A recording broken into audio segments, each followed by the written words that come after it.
company that is delighted with 15% gross margins. Cisco used to get 70% gross margins in that category, right? Now it's like 65, 66. So Cisco is really screwed from what Huawei is doing. And while a lot of people say, well, Huawei's products aren't as good, at some point a router is a router is a router, right? In the highest end of performance, you need it, but otherwise, you're happy to get something at half the price. So I think that's Cisco's biggest challenge. It's got a business that's, call it, of its 40 billion in revenue, 25 billion is in a space that is going to see collapsing margins. And by the way, again, going back to venture capital, all these companies are growing at 4, 5, 6%, these big tech companies. If you look at the early stage businesses and some of these ones that are in interesting sectors like Aruba and Meru in the wireless sector, of course companies like VMware that are now big, in the virtualization sector, they're going to have to buy growth. And I think while the IPO window is probably not going to be an interesting exit for the next 5 years or so for VCs, maybe ever, M&A is going to be really attractive for venture capitalists, I think, over the next few years, simply because these companies have to buy growth. And shareholders will reward you for growth, and they'll penalize you when you don't have it. Okay, so that's... I want real quick to bring us into the next topic, and that is your story around being at Disney and seeing Pixar, and then being at Vantage Point at Clearstone and seeing Real D. Oh, okay. That's an interesting, I'll go quick. It's an interesting story. Back when I was at Disney, some of you know I was the CFO of the merchandise licensing division. But it's hard to describe how people who have worked at Disney a long time feel about the Disney brand, but you get to a point where you're like, that is almost like looking at the flag, right? I mean, when you see Walt Disney Pictures Presents, you know that's the heart of the company, right?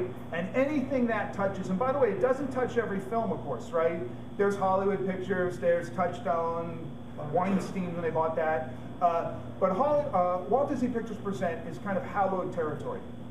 So I can remember the first time I had told Ken this story. The first time I heard of this company called Pixar. I'd actually heard about it because we were evaluating when I was in strategic planning the use of computers for animation. And it was a hand-drawn thing. And I went in and I saw these Sun stations, these Sun workstations, and I was absolutely blown away by this woman who was in front of me transforming all the Disney standard characters just in front of my eyes. You know, there was Minnie, there was Mickey, there was Donald, there was Goofy, there was Pluto, and she was just making one turn into another before my eyes. So I said, wow, this is really cool. This is great. She says, yeah, you know, I'm going to leave the company because they're not really into computers here, and there's a company called Pixar up in the Bay Area that's like really into computers, and I'm like, oh, that's an interesting thing. So anyway, the first time I see, I think it was Toy Story. I think that was the first movie now. But I'm sitting in the movie theater and I see Walt Disney Pictures Presents, and I'm like, that's what I see. And then right below that, in equal-sized things, a Pixar film. And what struck me about that was, what in the hell did Disney just do? It just associated this golden brand, the essence of a great family picture, with this company no one's ever heard of. Why would it do that? Part of it, in retrospect, was because they thought, well, this isn't real animation. This isn't the good stuff. This is just this newfangled thing, so who cares? Flash forward, of course, we tried to buy it. They didn't want to pay. Disney didn't want to pay more than $400 million for it. They probably could have bought it for $450, and you know how that story ends. Steve Jobs is now the largest shareholder of the Walt Disney Company. I had the same feeling, I have to say, when I first saw Real D, because having that brand in front of somebody, when you have whatever the company, the movie studio is, but having the name of the studio and then something right below that. When I saw a Real D picture, I think was what it said, I had that exact same feeling that I had about Pixar, which was, wow, this is the greatest brand building you could get for free, right? And that's one of the reasons I thought this company was going to do really well in the public markets. We'll see, because 3D is a faddish kind of thing so far over the last 30 years. But that kind of brand building is something you just can't buy. So I think you were asking me to mention that because we're going to be talking about 3D now. And I just think that as we start seeing, because this is an LA company, we're seeing a lot of interesting 3D stuff coming out of here. Yeah. You as an investor, are you putting any resources behind possibly investing in this?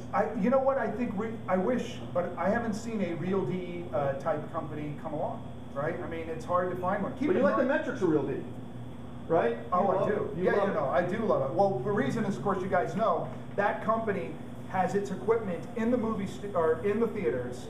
It has between a 5 and a 10-year exclusive license or exclusive deal to be in that movie theater, which means they can't swap out their equipment with someone else's equipment. And they have like 80% gross margins. Are you a Real D stockholder, William? No. No. Why not? It's publicly traded. Why? Because I typically don't buy companies immediately after they go public. There's too much funny business that happens. Yeah, they Yeah, I also believe the idea of you buy the glasses in your ticket price, and then they encourage you to recycle the glasses. Right. I mean, it's just brilliant. Right. It really is. They get the product back. And you guys have probably heard the story of the founders of Real D. I will say, they got turned down by all venture capitalists. They got turned down for the right reasons, which was, when they came to us, their whole business was selling equipment. We're going to sell equipment, we're going to sell equipment, and by the way, the equipment is going to cost $100,000 in the movie theaters. This is one example, I think, where they got some value out of meeting with a bunch of capitalists, in that they came out of it and they said, you know what, no one likes big, heavy equipment companies. So instead they said, let's give the equipment away. What that led them to do was to then figure out the cheapest way to make the equipment. Guess where they went? China. It turned out, when they had gone to all these movie theaters and said the stuff's cost $100,000, will you buy it? And everybody said no. Everyone had in their mind that this was $100,000 equipment. So when they went to China and said, well, if we're going to have to keep this equipment and just lease it, essentially, we got to make it really cheap. Well, they wound up making it for about $4 grand. Wow. And then they went back to the movie theaters and they said, you know, this is $100,000 equipment. And the movie theaters believed it. And so I think that was one of those kind of accidents that happened in the founding of Real D that made it. These guys were like, oh, you'll give us $100,000 equipment, all we have to do is give you a rev share? They also have a licensing business for all Playback clients. They're branded with basically Real D. So every TV, set-top box, because I did the deal for our set-top box with Real D, and Right. it's not a bad business because it's a Dolby business, right? It's essentially, but that business will not last because they only have an exclusive for a period of time. You're right. You don't know. I think most of the value's been made from starting it to going public, $1 billion of value. I'm not sure what happens after, but very clever guys and 10-year leases. What? 10-year leases in the end. Right. They also claim an 80 to 90% market share. Their only competitor is Dolby. Yeah. That's amazing. Well, there would be no reason. That's one of those natural monopolies.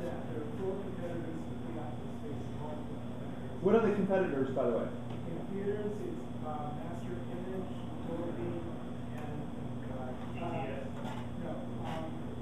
Well, I don't mean the second small segment of the market as well. They have 90% of the U.S. market. They have less than 30% globally. Yeah, 90%'s not bad. Google's only got 70. William Quigley. Thank you, guys. Awesome.